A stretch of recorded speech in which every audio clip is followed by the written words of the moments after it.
Morning, everybody.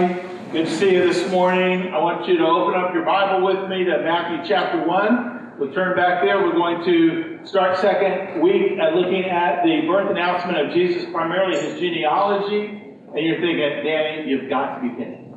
We're going to look at that long list of names again. Really? This is your Christmas series? A genealogy?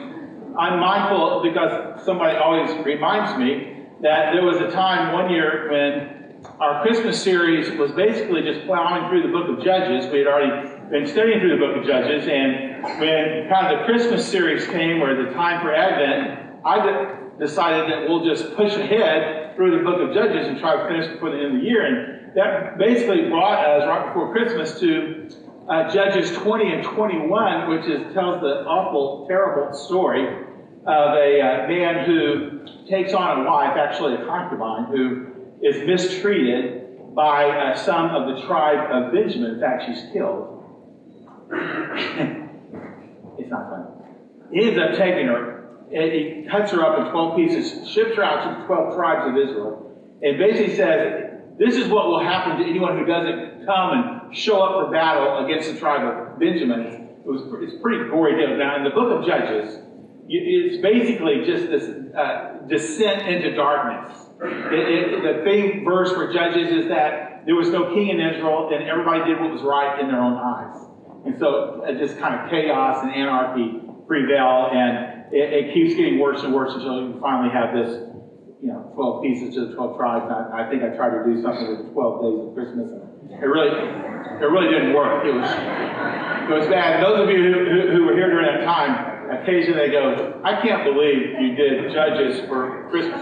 But now there's a whole new generation who are going to say, I can't believe we did, 3 weeks in the genealogy of Jesus. But nevertheless, we are, because there is so much more to be mined out of this genealogy than what we did last week. In case you weren't here, what we basically did is we looked at the first 17 verses of Matthew, the first gospel, and we discovered that genealogies are really important for establishing the right of kings to reign.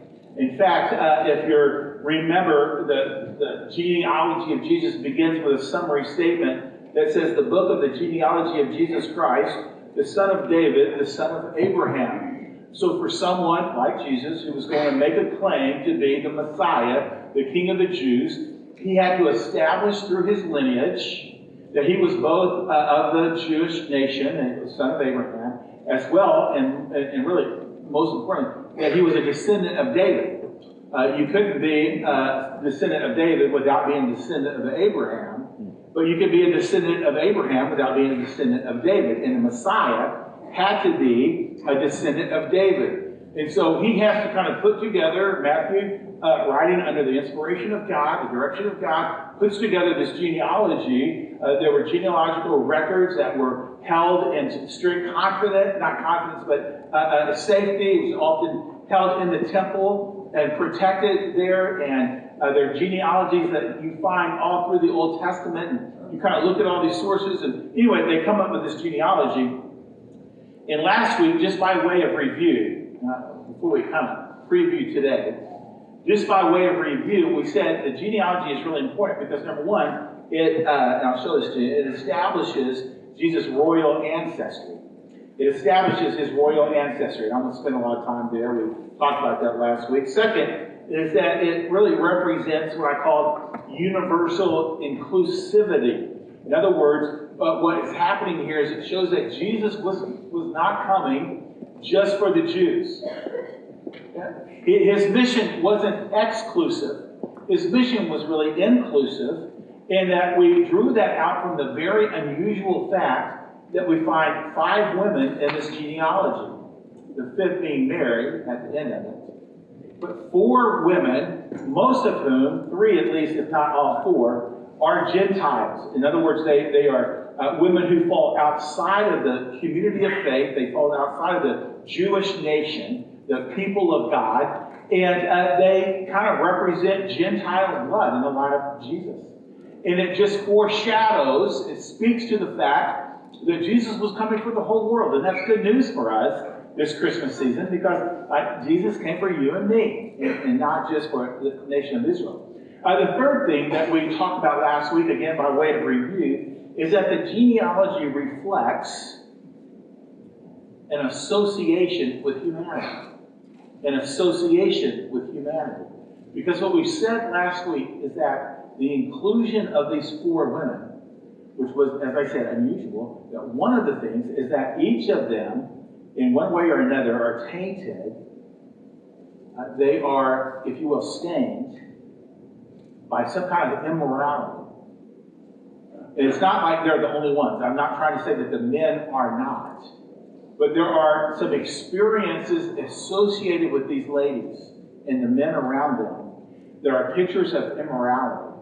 And they basically say that this ancestry, this scandalous background of Jesus, points to the fact that he was coming to save sinners from their sin. In fact, if you are open to Matthew chapter 1, I want you to look ahead to verse 21. Because this is where we're past the genealogy. Now Mary has received the revelation that she's going to have a child. And in verse 21 we read this. She will bear a son, and you shall call his name Jesus, which literally means God saves. For he will save his people from their sins. And today's message is basically about that. This last idea about Jesus identifying the sinful man with humanity, we're going to just move real deep into that. Because of these 4 women, we're going to look at 3 of them in great depth today. To get a feel for what is it about us? What is it about these women, and by application about us, that made it necessary for Jesus to come, to steal behind enemy lines, to rescue us? Why was that important? In providing forgiveness for us, what else does he give in addition to that? So there's some things for us to discover, some things to be reminded of. And as we're all getting our hearts right to celebrate Christmas morning in the Incarnation, we're reminded here of some of the great gifts that Jesus brings to us with his birth, and especially as a result of his death and resurrection for us. So having said all of that, we're going to look at 3 women. First Tamar, we're going to look at Rahab, and we're going to look at Bathsheba. And I promise you, if you'll just hang in there with me, you're going to find some incredible stuff here, a great insight for us. Each of them have a story. And it's a story of the way sin worked in their life. The sin of men around them, as well as their own personal sin. And there's something for us to take away from this. So, having said all of that, we're in Matthew 1, and let me just remind you of from the genealogy of the 4 women that they show up here. In verse 3, we find that Judah, the father of Perez and Zerah, they were twin sons, by Tamar. And we're going to look at her first. And then a little bit later we find Rahab mentioned in verse 5. And then Ruth, that we spent some time on last week, so we're skipping this week. And then finally, at the end of verse 6, that David was the father of Solomon by the wife of Uriah. And why she isn't actually given a name, but is referred to as the wife of Uriah. There's a lot of significance about that. We'll get to that eventually. So I want you to turn first, if you will, to Genesis chapter 38. Genesis chapter 38. And read along, mark up your Bible. I have some of that for you up on the slides, but not the whole chapter. And I want us to take a look at what is significant about Tamar. And as I said, our stories in Genesis chapter 38. As you make your way there, here's what's going on. This is a time in the book of Genesis where the writer has been tracing the lineage for the blessing, the blessing that would come and eventually be the Messiah, that God gave Abraham a promise that he would have a son.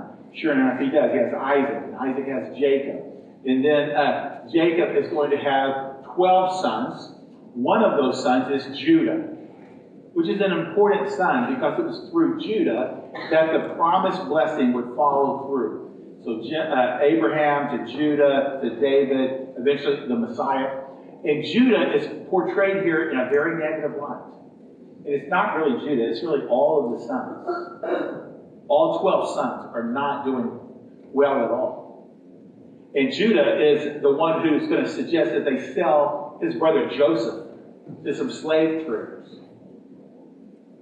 And then in this chapter, we see his sin even more in the way he relates to his daughter-in-law, Tamar.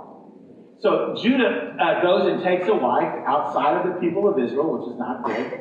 And he takes a wife, and he has 3 sons.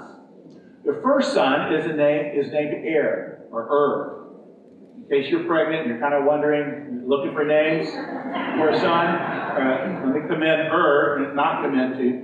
But is born, and Judah, the father, goes and takes a wife for his son, and her name is Tamar. She's married to Tamar. But what happens is is a wicked man, and God takes him. In fact, let me pick up with the story here. Let me show you Genesis 38, verse 6. It says, and Judah took a wife for his firstborn, and her name was Tamar. But Judah's firstborn, was wicked in the sight of the Lord, and the Lord put him to death. And that's incredible, huh? So now, what we find about Tamar is that she's alone and she's vulnerable. The story of Tamar, let me just by way of preview, I think basically is a story of immoral compromise. Immoral compromise. And I'll kind of bear that out in just a moment. But first of all, I want you to see that very early, before she has any children, is that her husband is gone. The Lord's taken her.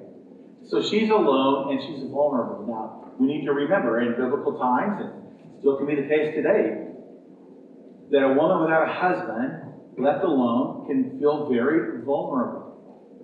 So her means of security was oftentimes wrapped up in having a husband that was going to provide for her.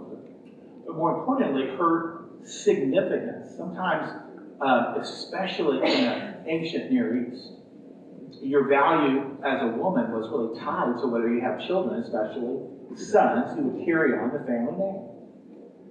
And so for Tamar at this moment, all of that's gone. Like, she's not going to have a son, she can have a husband care for her.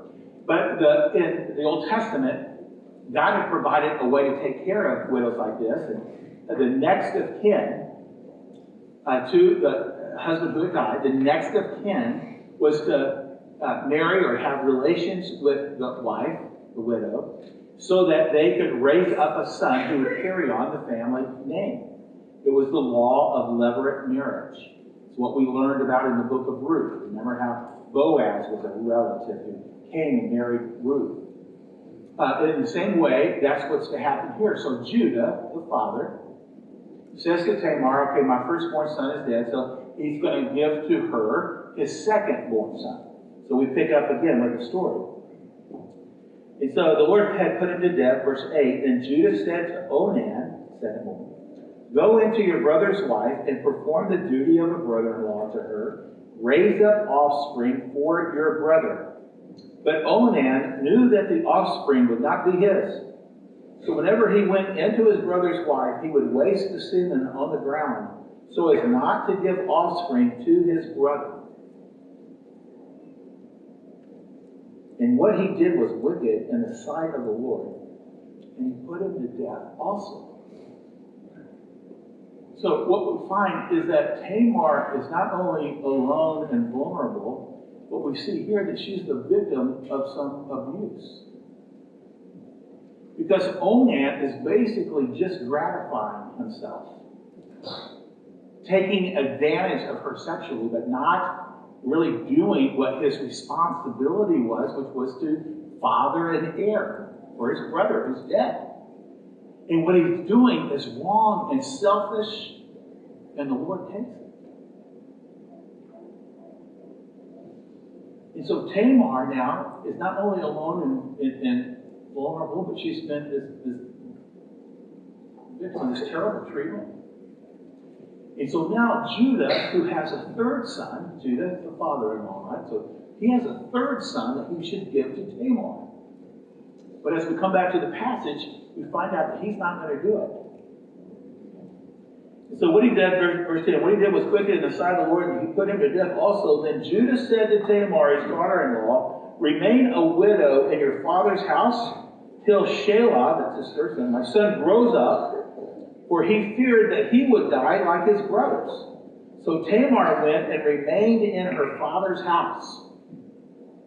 So here's what we learn. Like Judah's thinking, hey, the problem here, like I've lost two sons, the problem is Tamar. And so I'm not giving her my third son. And so he says, hey, just go back and live with your father until my son grows up. Really just kind of a way of stalling and putting her off. Well, Tamar recognizes that Judah is not coming through and doing what he's supposed to do to vindicate her rights, to kind of take care of her. And so at this point, Tamar has to do something. She has to make a choice. Does she cry out to God and say, God, do you see the injustice here? God, do you see what's going on? I need you to come through for me. Because I'm left alone in this world. I'm in this vulnerable state. I'm turning to you, kind of like the way God looked after Hagar in Genesis, and the way God looked after other women who were kind of just dismissed. She could have turned in faith, but she doesn't. And what she does is she arranges for her own vindication. She arranges for her own vindication. In other words, here's what she does. In the rest of the chapter, she waits for a while. Judah's wife has died. She finds out Judah, her father-in-law, is going on a road trip. And she veils her face. She pretends to be a prostitute. And she sets Judah up in a little sting operation. And Judah hires her for sex. And as a result, she becomes pregnant with twins. One of whom is Perez, who's in the line of Jesus. Now, when she does this, right goal, wrong means. And she steps outside of God's will to kind of arrange for her life. Now, it's clear that when the law is given, the law says it is unlawful for a father, a man, to uncover the nakedness of his daughter-in-law. Like what's going on here is clearly outside of God's will. But Tamar has ventured outside of God's will to arrange for her own life, not trusting God to arrange for it. And listen, that's what we do, don't we? We do that. Like any time, for example, a man says, you know, Lord, I want to be married. And I know that I promised to you that I would follow your word and only marry a Christian. But Lord, it's just not working out. And I start compromising, I start going outside of God's will, and I end up marrying a non-Christian. Because Lord, you know, there's this non-Christian at work, she's really paying attention to me. And maybe I'll just compromise morally in order to arrange for my life. And I go outside of God's will. That's being an arranger. That's why Tamar is a picture of an immoral compromise. Sometimes, someone really wants a promotion at work. They want the recognition, they want the position, they really want the money that comes with it. And so what they find is they're willing to kind of start compromising morally. And so they start taking more credit than they deserve for some successes at work. Or they deny their responsibility with some of the failures. And they move in this dishonest self-promotion, trying to arrange for their life. There's all kinds of examples of how we arrange for our life and go outside of God's will. This is what Tamar does. And what's driving her is this desire for security. Remember, she's vulnerable. I need security. And she also wants the significance that comes from like having a son that perpetuates the name. You know, where they can inherit the land, where they can have offspring that's going to carry the line forward. And she wants all that. And she goes outside God's will to arrange it. Well, as I said earlier, the reason why I think God puts these women in the genealogy is that one of the reasons is to say, look, here is the kind of stuff that we get into, you and me. We do this stuff. We're just like Tamar. And that is the reason why Jesus came. He came to die for this kind of sin. And what's beautiful about Jesus' forgiveness is that he not only does that, kind of wipes the slate clean. He gives us this new beginning. And in this case, he gives us Tamar a future. That when a person becomes a Christian, they are not only receive forgiveness of their sins, but the Bible promises them, God promises them a secure future. He promises them the opportunity for significance as we get associated and connected with Jesus, what he's doing in the world, this eternal cause of Christ. And so Tamar wanted a future, and what God does is he gives her a future. It's pretty incredible. Now, I wish I could take more time, and if I haven't lost you completely, one of the things that if you just kind of follow Tamar, references to Tamar in the Bible, you'll find one in the book of Ruth. Remember that lovely story in the book of Ruth where Ruth is Moabitess, and she comes back to Bethlehem with her mother-in-law, and she embraces the God of Israel, and she's living with her mother-in-law, and her husband had died. And now, Boaz is the near kinsman, and he ends up, they have this romance, and when you come to toward the end of chapter 4, they have gotten married. Boaz has now taken on the responsibility of her kinsman redeemer. And in the process there, the women are praying for blessing on Boaz and Ruth. I want to show you what they say. Chapter 4, verse 12, it says, "And may your house be like the house of Perez." Remember Perez? He's the son of Tamar, whom Tamar bore to Judah, because of the offspring that the Lord will give you by this young woman. In the genealogy of Jesus, Tamar becomes this woman, this mother, who gives birth to Perez, and eventually is going to give birth to the great-great-grandson, all the way through the lineage to Jesus.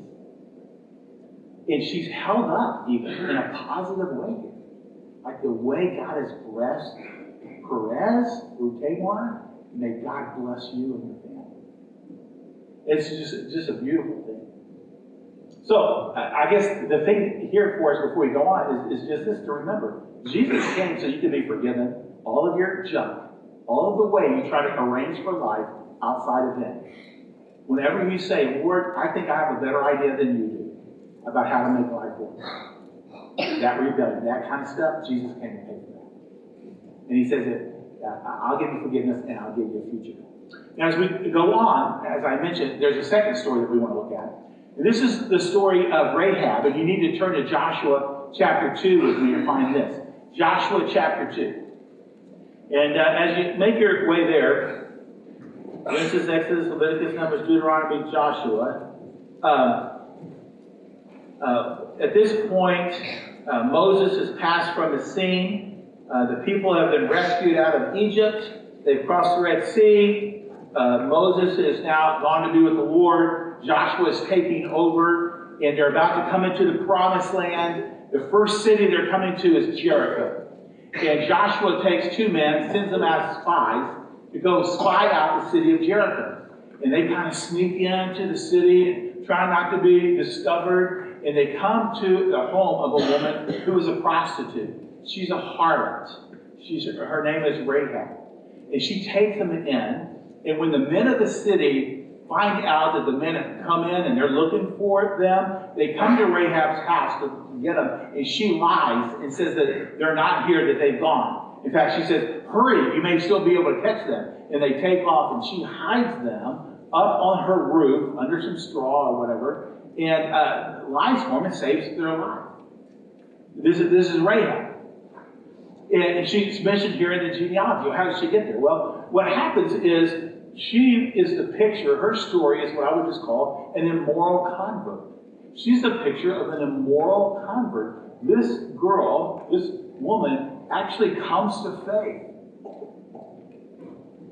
And she embraces not only the God of the Hebrews, But the people of God end up embracing her. Let me show you how this works out. So first of all, let me start reading in verse 8 here. Okay, she's hidden the men. She sent off the people who were looking for her. She comes back up on the roof, and this is what she says to them. Before the men lay down, she came up to them on the roof and said to the men, I know that the Lord has given you the land, and that the fear of you has fallen upon us, and that all the inhabitants of the land melt away before you. For we have heard how the Lord dried up the water of the Red Sea before you when you came out of Egypt, and what you did to the two kings of the Amorites who were beyond the Jordan, to Sihon and Og, whom you devoted to destruction.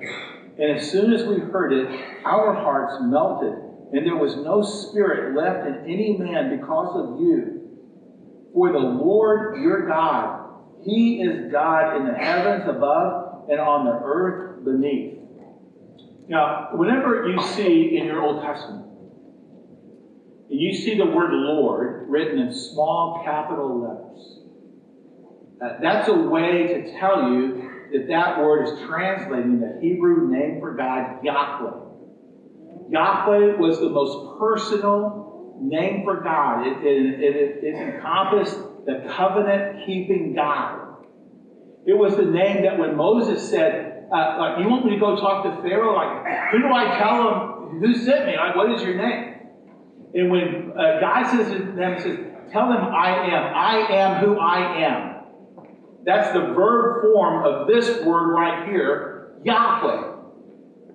And so what she is saying here is like, I'm helping you, not just so I'm going to kind of save my life. You know what she's saying? Like, I am aligning myself with Yahweh, the Lord God, the creator of all things. She's forsaking her own gods of the Canaanites and aligning herself with them. And so she is this one who aligns herself with it. She's also, if I didn't mention it, I would call her an alienated Canaanite. She's alienated in that she's really alone in the sense that she has no husband, she has no children. In this passage that I'm reading to you, watch what she says. She says, verse 12, now then please swear to me by the Lord that I have dealt kindly with you. You also will deal kindly with my who? Father's house. And give me a sure sign that you will save alive my father and mother, my brothers and sisters, and all who belong to them. Because none belong to her. So she's in a kind of the lowest nation, the Canaanite, and she's the lowest of those. She's a prostitute, a harlot. And she's got connections with some of her family, extended family. She's alienated. But now she aligns herself with people of God, and finally she's adopted into the community. Like what happens here is they agree that they're going to rescue her. And she puts this little, crimson scarlet thread, out her window, which signals. And when they come through and take out Jericho, they go into her home and they rescue her. And what happens from the progress of Revelation is not only do they come into the community of people, she gets married. And she marries Salmon. You remember Salmon, don't you? Salmon is the father of Boaz. Boaz is who we talked about in Ruth. He's the stand-up guy who ends up marrying Ruth. And I can't help but think that Boaz's mother, Rahab, this woman who was a Gentile Canaanite, who embraces faith, she's just like Ruth. When Ruth embraced the faith of Naomi, where you go, I'll go. Where your God is, it's be my God. Where your people be my people. And how much his mother, or Boaz, Rahab, encouraged and prepared his heart to take in Ruth. It's a beautiful, beautiful story. And what happens here is, I think all of this points to the fact, again, of forgiveness, that Jesus came not only to forgive the kind of sins characterized by Rahab, but also to provide family. to provide a family. And for some of us, this resonates more than others. If you've ever felt like you're an outsider, that you're all alone in this world, that no one really connects to you and you can't really connect it, and you feel this stuff, this outsider, like I think she did, and Jesus comes and forgives you and connects you with the family of God, that is an incredible thing. Some of you know the name of the movie Antoine Fisher. A true story, by the way. In fact, Antoine Fisher wrote the script for the movie. Antoine Fisher is the story of a young man who was born while his mom's in prison. She's incarcerated. He's born, of course, they take him and put him in a number of different orphanages where he was a victim of a lot of different abuse and abusive treatment. His father died actually before he was born, killed by a jealous girlfriend. He never knows his mom. He moves from orphanages into the foster system, reform schools. By the time he's 18, he is in a hard way. Goes into the Navy. Doesn't do well. Gets in fight after fight. And he finally finds himself across the desk from a psychiatrist, a counselor, played by Denzel Washington in the movie.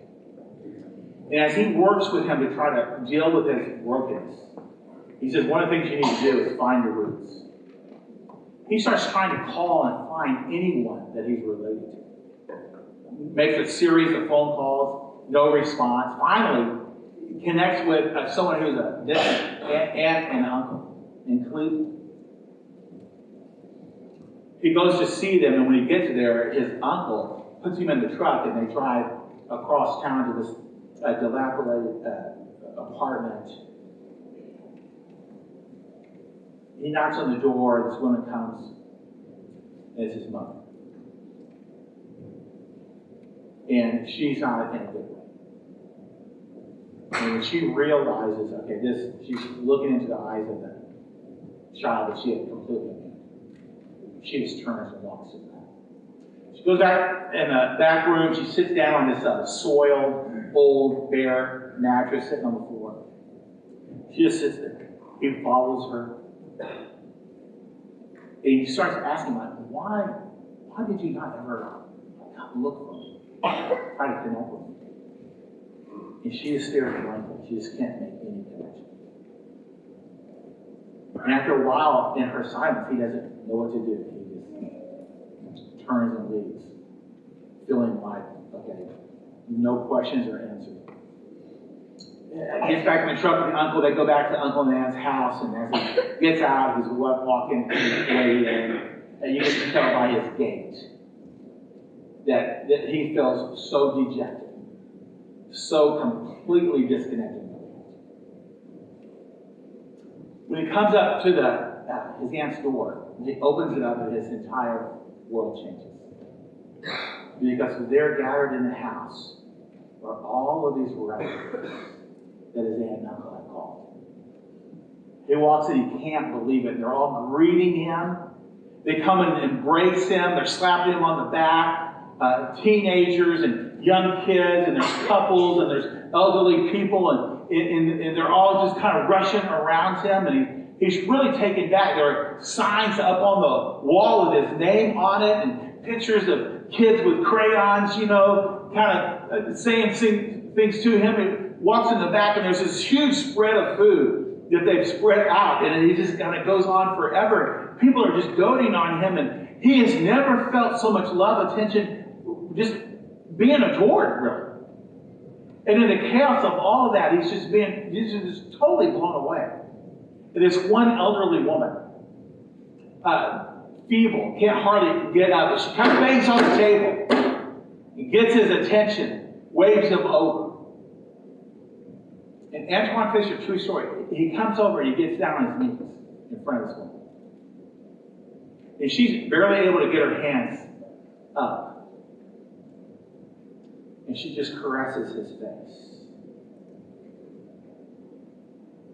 In trying to muster the strength to vocalize one redemptive word, she looks in his eyes and says, "Welcome." The desire to belong is so huge. And what Jesus does for Rahab, what he does for us, is he creates for us a family where we belong. Interesting to see when Jesus is in a house, it's packed full of people. He's teaching. And his mother and brother show up outside the door and they want to see him. They want an audience with him. And they send somebody in to interrupt Jesus, and this guy kind of comes and whispers, I suppose, and she says, your brothers are here to see you. And it's really fascinating. You find it in Mark chapter 3, I believe. He says, Who are my mother and brothers?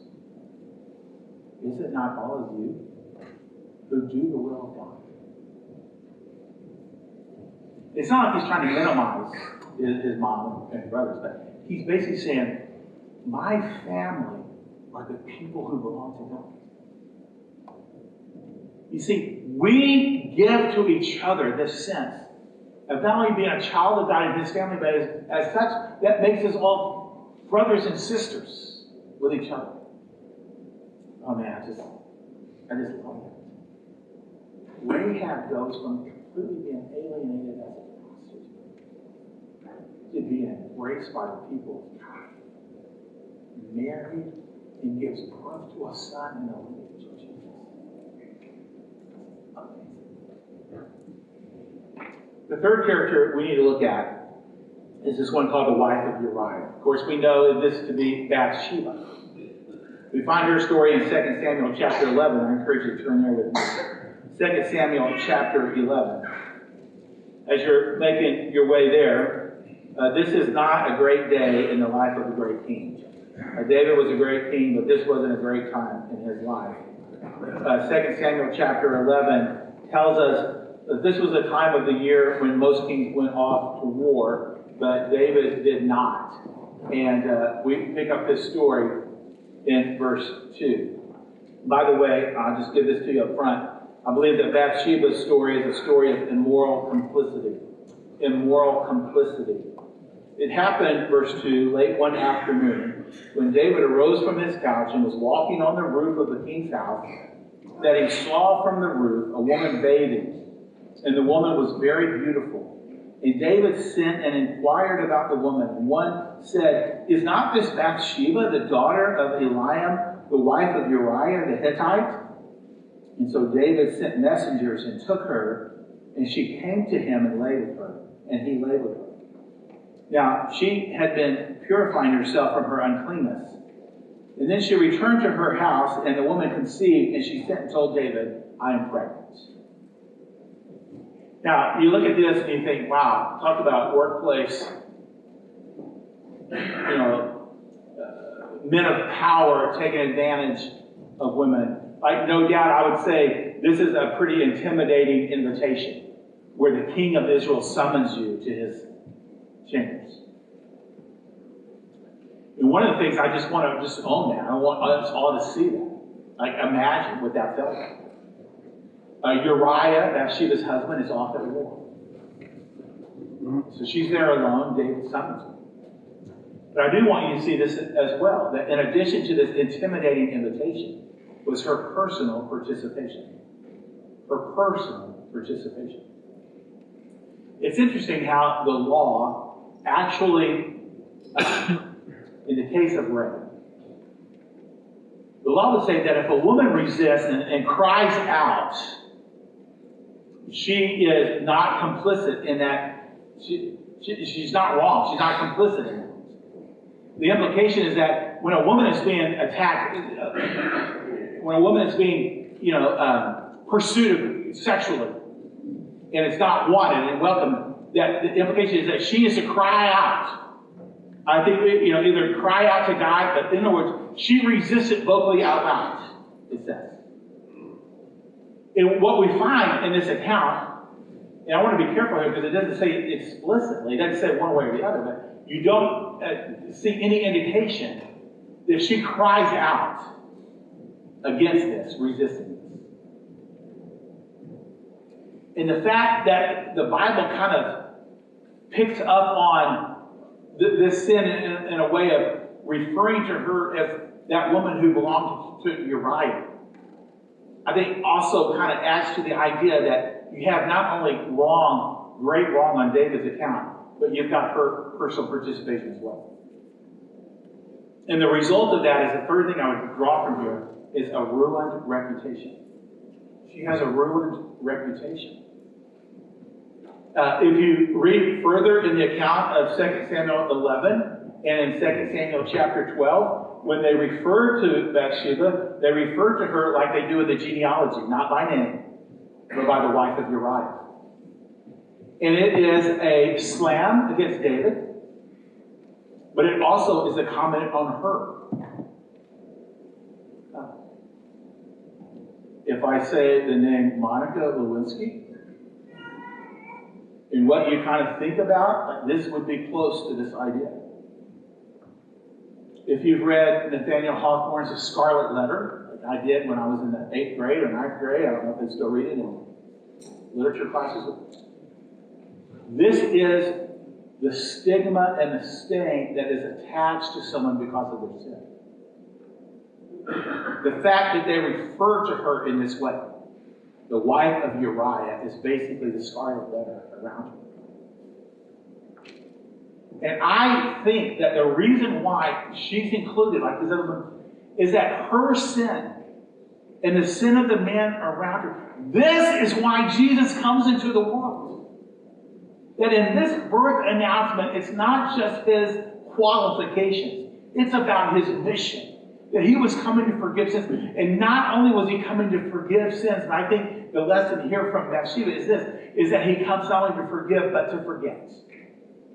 To wipe away, to rip off the scarlet letter. To take away completely the shame of your sin. And I think that her presence here really speaks to that idea. Like, isn't it good news that Jesus not only forgives us, but he forgets that? Let me just encourage you with a couple of passages here. Look at Isaiah 43. It says in verse 25, I am he who blots out your transgressions for my own sake, and I will not remember your sins. Jeremiah, this is one of those great prophecies about the coming new covenant. In Jeremiah 31, it says, and no longer shall each one teach his neighbor and each his brother, saying, know the Lord, for they shall all know me from the least of them to the greatest, declares the Lord. For I will forgive their iniquity, and I will remember their sin no more. Now, let me tell you, this may not resonate with all of you, but there are some of you that you feel like you have a scarlet letter. Maybe it is a scarlet day for adultery. Maybe it's a scarlet day for abortion. Maybe it's a scarlet D for divorce. A scarlet D for a deadbeat dad. Maybe it's, that you were bankrupt. Maybe you were imprisoned. Maybe there are some things that are in your life, there are skeletons in your closet you hope no one finds out. Is you feel such shame. And let me tell you, Jesus came not only to forgive you from that, but because he forgets that, you can too. Those things no longer define you. You are a new creation. 2 Corinthians 5:17. The old is passed away, and all has become new.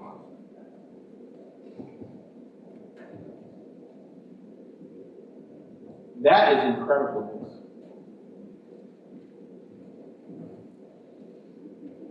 Jesus puts his women in the failure of the men around him to remind us the extent of the forgiveness of what Jesus has done. Their sins are our sins. Their scandals are our scandals.